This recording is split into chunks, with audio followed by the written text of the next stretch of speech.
entire conversation started out with David explaining some of his recent changes, musical and otherwise.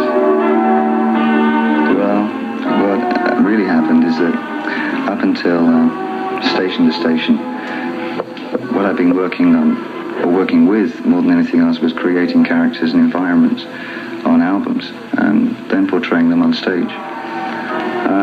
And I just got to a point where I was getting bored with my writing style, and I wanted to get back to Europe and develop some new methods of writing, do different ways of writing. So when I got back here, I got in touch with Eno, who I'd wanted to work with for years, and we still had the same ideas about music and what it could do, what it should do. And so we collaborated on that, on the first album. Not really as an album, we didn't expect to get anything.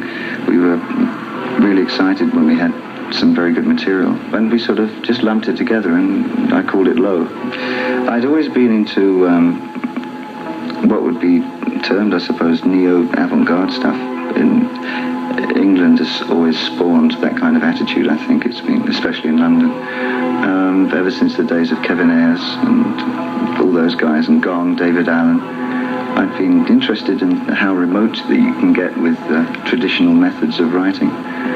But it hadn't occurred to me that I should actually sort of take the plunge and try and evolve myself. I was very cautious about getting into deep water in areas that I didn't feel that I was competent. But I was given a shoulder to lean on with Brian Eno, and he convinced me that it was worth my while doing what I felt that I would like to do. I mean, it was received with caution when it came out. I didn't expect otherwise. I mean, I just certainly didn't expect people to embrace it with open arms as the long-lost new language of music. And I realized that I might be alienating a lot of people who had maybe only recently got into the idea that I changed from record to record. I gathered a whole lot of new people listening to me at the young American stage, which I was worried about, because I hoped that they didn't expect that that was it, you know, and that I was going to continue from there, and that's what I was. So I knew I'd lose a few of them on their way. Well, your current, I mean, your realistic lifestyle, was that surfaced, is it the point where it surfaced the most? Yeah, how I've existed for the last 2 years has been as a traveler. I've spent some time in Japan, and then obviously I recorded the 2 Iggy albums and my 2 albums, new albums, in Berlin at the Hansa by the Wall studios. And I spent some time in just south of Cambodia in Thailand, and I just recently got back from Kenya. I just came here from Kenya, where I took a straightforward corny safari. Oh, really? Yeah. They still carry things on their heads?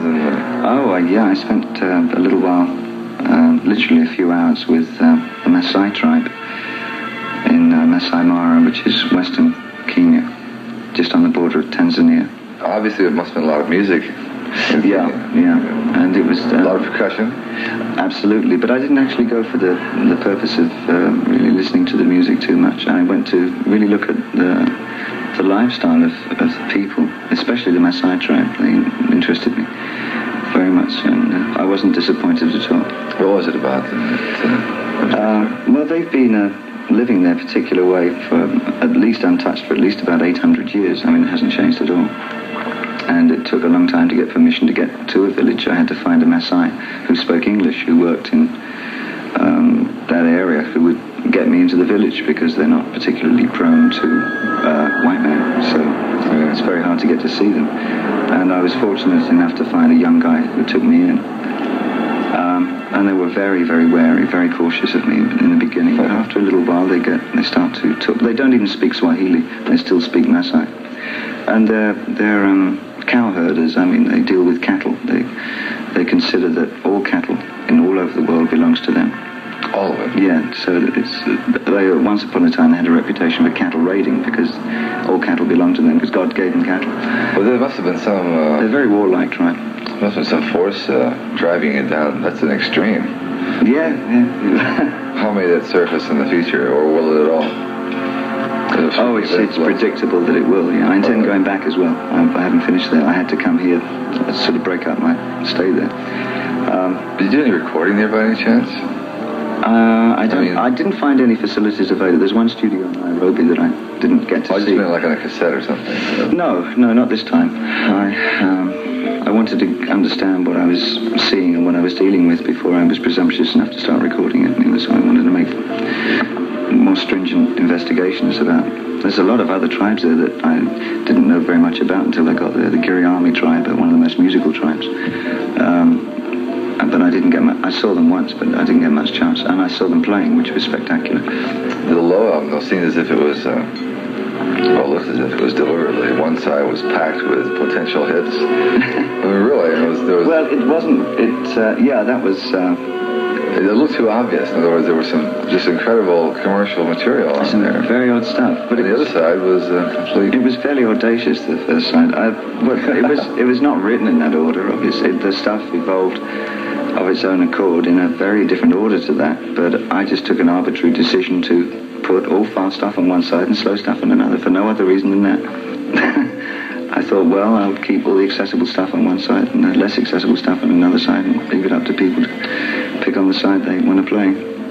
I was speaking to David Bowie, people just tuned in, and someone told me, of course many things have been said about you, but someone told me that 1 month it may be main man and power and structure and manipulation of the consciousness, and the next day you're Greta Garbo, forget it, take care of me, I'd rather see you next Tuesday. Do you go through extreme changes? No, I don't. Artistically, yes, of course, but what I confused to many people, and I certainly didn't help, because I refused to explain until now, because I'm no longer playing characters. But when I wrote the characters and their environments for the different albums, like Halloween Jack or Thin White Duke, Aladdin Sane, Ziggy Stardust, I used to take the characters off the stage with me if I had to be interviewed or be put in front of media of any type. I would talk in their terms. I very rarely talked as David Bowie.